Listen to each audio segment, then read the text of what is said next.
Welcome. This is Steve Shadrack, founder of Support Raising Solutions. This podcast is part of a 15-week series launching your first 100 days after boot camp. Today's episode is hosted by our friend, Aaron Babiar. Our guest today is MacGregor Magruder. He works with the Center for Mission Mobilization. He actually currently, at this moment, lives in Nairobi, but he and his family have lived overseas for a number of years. Actually, Mac, you were a mid-career change towards missions, weren't you? Yes, that's correct. Yeah, and I know in the mid-2000s, you were working for a petrochemical industry, and God just got involved, and all of a sudden, you found yourself moving towards missions and mobilization, and we're not going to unwrap that completely, but tell us a little bit about that, because I imagine that some of the people listening, they might have found themselves as mid-career switch also, and they're going, is this really possible? Is this really doable? So tell us a little bit about your story with that. Yeah, it's absolutely doable. Like you said, I was in the petrochemical industry, just making things happen throughout the Gulf South in the booming 90s of the oil field. And, made the mistake of getting involved in some short-term mission opportunities, things like Habitat for Humanity, and then invited to a short-term mission trip into Central America, and then doing it again, kind of like a gateway towards mission. And eventually God just made it clear to my wife and I that our future was to be serving him full-time in some capacity internationally. Awesome. So how long have you lived internationally? Because I know you're obviously, people might be able to tell us just from your accent, you're definitely from Louisiana, no doubt about it. But at what point did you guys make the jump and say, wow, we're not just going to be involved in missions, we're going to live overseas and be a part of mobilization? Yeah, about 12 years ago, we made the full commitment to go into ministry full time and started our process of investigating different sending agencies. Thankfully, we were in the right financial shape, thanks to things like Dave Ramsey and Crown Financial Ministries, where we were able to hear God's call and respond to it. We weren't saddled with a huge overhead as a family, and we were prepared, and God did some cool things in getting us ready for that. So then about 10 years ago, we made the final launch to the mission field into Rwanda, Africa. And I know that, you're in Rwanda for a while, and now you've been in Nairobi for a while, and it looks like God's doing some things where you're going to be ending up in Malaysia within the year. Is that correct? That's true. This summer, we'll be making a strategic shift for my role at the CMM. It'll be more effective from Malaysia. Yeah, well, it's been a pleasure to get to know you over the last couple of few years, but I even got to stay in your house in Nairobi, and you're a man that walks the walk, that talks the talk, that leads your family well, love your wife and kids too. But, today, the people that are listening to this have probably gone through a boot camp or a foundations or something like that, and they might be getting down the road a little bit and even experiencing success, praise the Lord, in their ministry partner development. But sometimes when people move towards success, they almost don't know how to handle success. They don't know what to do as they reach being fully funded, and they might want to run out and do the ministry they were called to do, which we're not against that at all. But there's definitely there's other things at play that we want them to be mindful of. And I know that within your role with the Center for Mission Mobilization, even though you live internationally, you have been a part of helping to raise up a couple dozen ministry leaders almost on a yearly basis. There's a lot of different people that are coming through and being a part of your organization. So first of all, just tell me a little bit about what are some of the things that you have seen as people have experienced success, maybe good, maybe some not so good choices and decisions that have affected people just as they're starting to launch out to reach towards the vision that God's given them? Sure. Yeah. One of the things we notice is it's critically important to not just worry about your support raising phase, donor, relationships. Obviously, that's the time when you're excited, you're calling everybody, you're making appointments, you're crawling all over Facebook trying to identify any possible person that you could add to your list.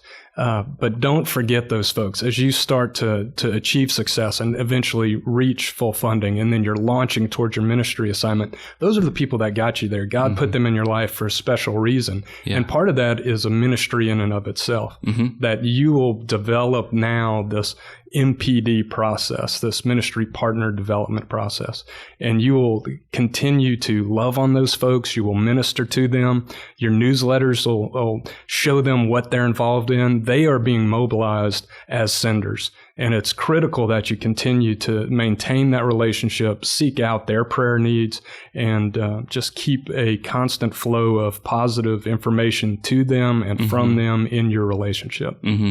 I know that in the SRS boot camps, we start talking about this topic a little bit. And for some people, it's a new idea. It's almost a novel idea that they need to take some of their time to stay communicated. To back that up. I know that from some of the SRS boot camps, sometimes when we go to talk about staying in great communication with the people that are praying for you and supporting you, I start to see people kind of lean back on their heels a little bit, and I can almost hear what's going on in their head. It's like, no, wait a minute. I'm going out to do the ministry. I don't have time to build a relationship, or I don't have time to stay in communication. And we really try to address that really well in boot camp. I don't know if people are going to get that just from one discussion one day, but I'm sure you've seen that as well. What cautions would you give someone who's they're starting to achieve this success, and they might kind of start thinking of their support team as, okay, well, you guys are the money and I'll go do the work, and that's how this works? Yeah, that's a huge risk. You will definitely experience attrition if you forget those folks who got you to the field. We really preach at the field level when you're building your ministry schedule for a week that a few hours of that week need to be dedicated towards maintenance of your ministry partners, whether that's just simply texting them, giving them phone calls from the field, emails, requesting their prayer needs, and following up on those prayer needs.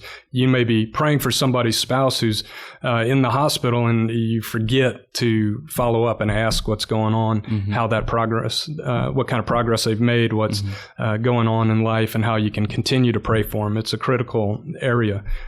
Certainly you should be checking your stats, once a month at least, looking and seeing if there's any attrition, if somebody has missed a commitment. And if you don't have a system in place, something like a MPDX or a TNT, one of the many available options out there, to continually monitor and just keep a pulse on what's happening, you're really going to regret it in the long run. You'll lose those people who sent you. You were very attentive when you were recruiting their support. Sure, right. But the question becomes, how have you done at maintaining it? Have you really accepted that these people are now close friends of yours? They're almost like family. They're a part of your ministry in a very intimate way. Yeah. Like myself, I know you've been married for quite a long time, and that's a blessing from the Lord. But there's also that whole thing of you didn't just tell your wife you loved her the day you got married, and didn't communicate with her anymore. There's a relationship that you continue to work on. Sure. And though this is a little different, I'm almost going to play advocate with you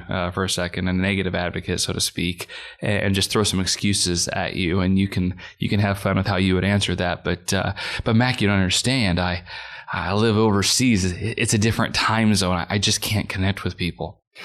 Yes. Amen. It absolutely is a different time zone. But how important are these people to you? Is staying on the field important to you? Are you called to continue this ministry? And if you are, you're going to have to set aside the time. You're going to have to, 20 years ago, absolutely. You're going to be in a rare situation where you get to maintain your donors because the infrastructure's not there. The technology's not there. We've got ad nauseum amounts of digital media methodology to just reach out and just say, hey, John, I'm thinking about you. How are things going? I remember your son had a big game coming up. How did that go? That goes miles, and John's going to remember that, and John's going to think, you know what? This guy didn't just use me. He's actually invested in our family. But Mac, I'm so busy with the ministry. Like, you don't understand how busy I am. I don't have time to stay connected with my supporters. You may not have a ministry to be too busy with. If you don't have full funding and your organization enforces minimum standards, you're gonna suffer, and you need to make the time. It's critical. It is ministry. You are mobilizing. You are sharing the opportunity to do God's work with people. who sent you. And if you don't consider that a part of your ministry, you're going to pay the price long term. Well, Mac, that's not necessarily the way that my organization trained me to do it. And I don't really understand what all I'm supposed to do. So I'll just wait till I come back home in a couple of years. Well, obviously, my organization can't speak in what your organization does or enforce our rules onto your leadership. But I would strongly encourage your leaders to consider mandating MPD into your regular schedule and making it a part of your normal ministry activity. It's just that important. If you show up after 2 years and you've not communicated, you've not sent newsletters, you've not let your donors know what's going on, it would be a surprising negative welcome when you came back and ready for an increase. Your family's grown, your ministry's grown, maybe you're moved up in responsibility and therefore your budget requirement is larger at the ministry. You're going back now and asking somebody to increase their support and they're kind of forgot they were even giving you money because it's automated every month and they haven't heard from you. It's really, really critical. Yeah. You have to love on those folks. Yeah. I know that, well, thanks for playing that game, first of all. Sure. Those are real questions. They're real questions, though, and I know you and I both heard variations of them for sure.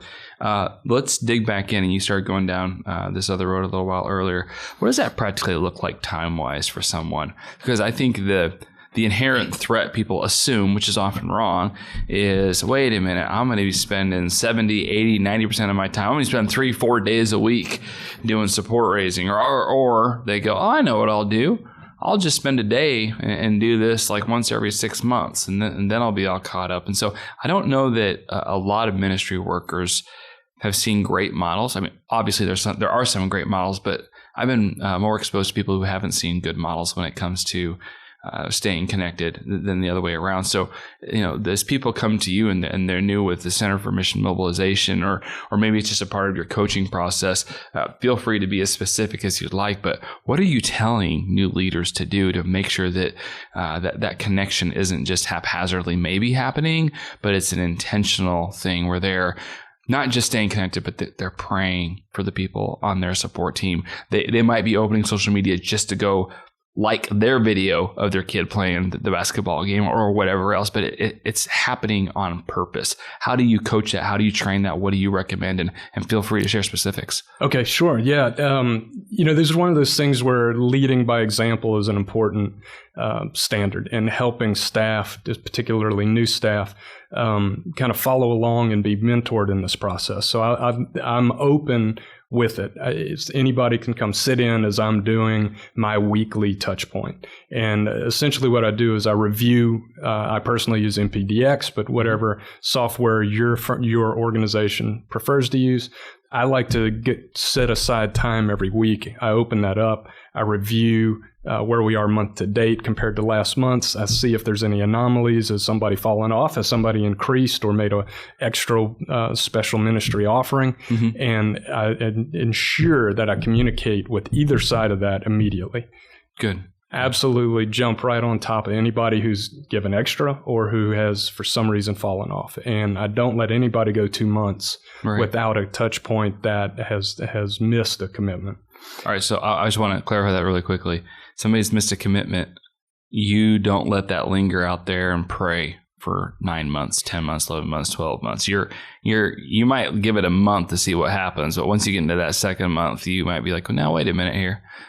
They're not doing their part. I'm not angry at them, but I am going to follow up and see what's going on. Absolutely. My job is to follow through on the commitment to serve. And their job and commitment was to put us in position to serve.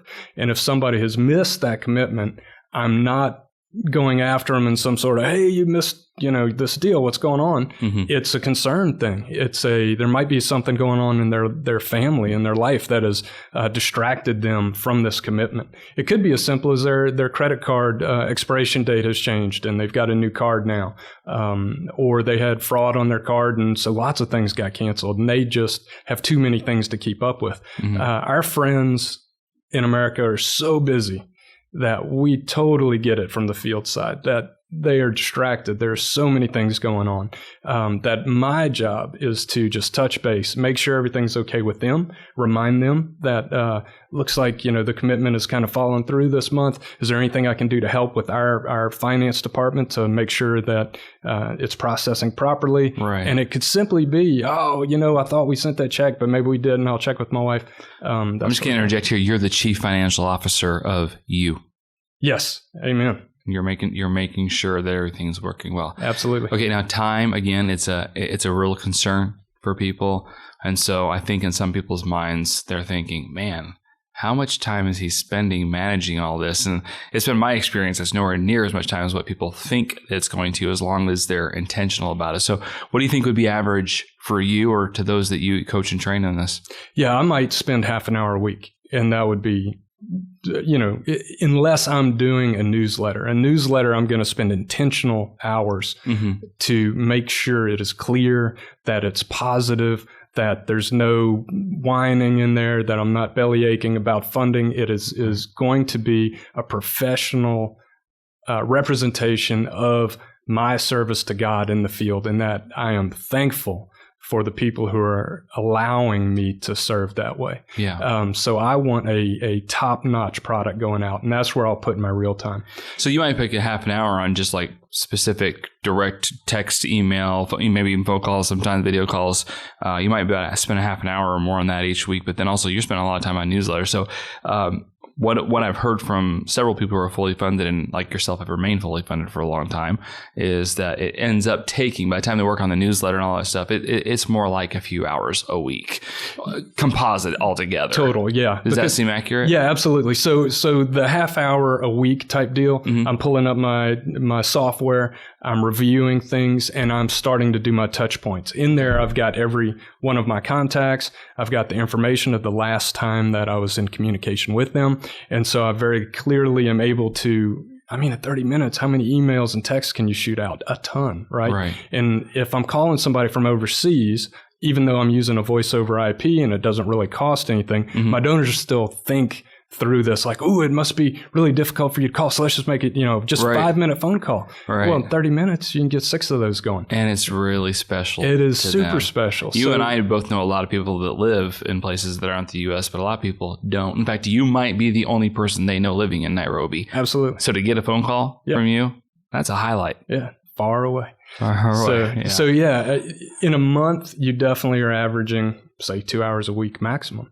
And that is compiling stories. So this week, I may note down some stories and some photographs and set them aside. That might take 15 to 30 minutes. And then at the end of the month, I'm compiling my monthly communication back to my donors. And that's the bigger time sink, but it's invaluable and totally worth it. Not everybody reads the stories, but they are at least looking at the pictures. You bet they are at least the recognizing, you know what, MacGregor has sent me faithfully an update on what's going on in the ministry. I don't always read it. I don't always know what he's doing, but I know I'm getting it. Okay, so before we go, because our time's gone really quickly, it seems like, I know because you model this and you do this without a doubt. I don't even know the story, and you and I didn't pre-prep this question. You have come home, and at one point or another, somebody has said, Mac, thank you. Like, I feel like I'm a part of it. Or they've said something like, I support a lot of ministries, but you're the one I actually feel like I'm a part of. Thank you for involving me. Tell us a story like that. I'm sure it's probably happened to you more than once, and then we'll close with that. Sure. A great example is just this weekend. I have a dear supporter whose wife is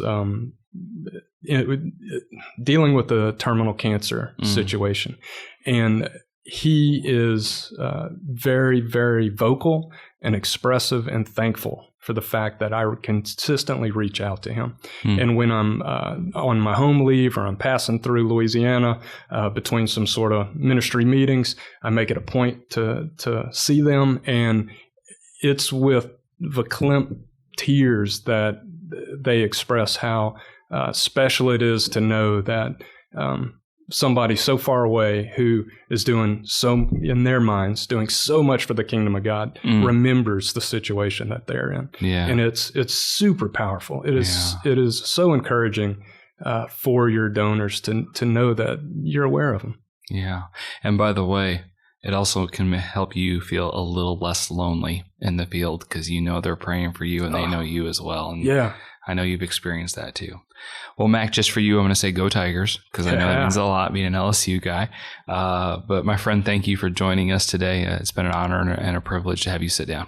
Well, thank you, Aaron. It's an honor to be involved here, and I am just absolutely amazed by the effectiveness of the SRS system, and our staff would not be where they are today if it weren't for that. God bless. Thanks for joining us.